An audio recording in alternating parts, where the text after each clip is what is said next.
C 2025 అనేది మామూలుగా ఉండదు. నా కంబ్యాక్ చూస్తారు.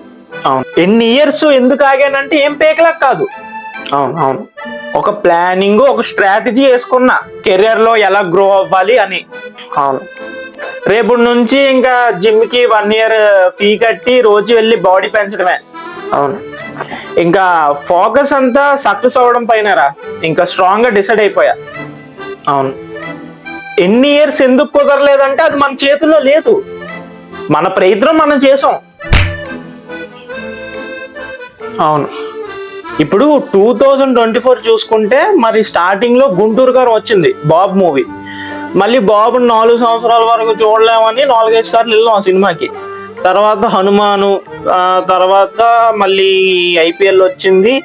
ఐపీఎల్ తర్వాత మళ్ళీ ఎలక్షన్ రిజల్ట్స్, తర్వాత కల్కి, తర్వాత పండగలు వచ్చాయి. ఫ్యామిలీ టైం కూడా ఇంపార్టెంట్, ఎంజాయ్ చేసాం.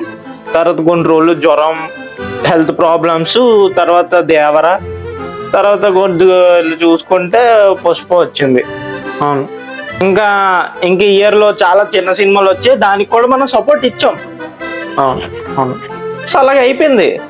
మనకి టైం కుదరలేదు అంతే. ఈ 2025 అనేది మన మీద మనం ఫోకస్ చేసుకుని ఇయర్.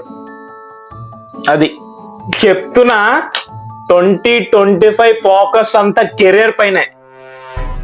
2023లో ఇచ్చి పడేస్తారా, టైం వేస్ట్ ఇవ్వరాలి, ఇంకేముండవు. ఇంకా 2024లో చెప్తున్నా, రాసి పెట్టుకో, ఈ 2 అయ్యేసరికి నా గ్రాఫ్ ఇలా పెరుగుతుంది.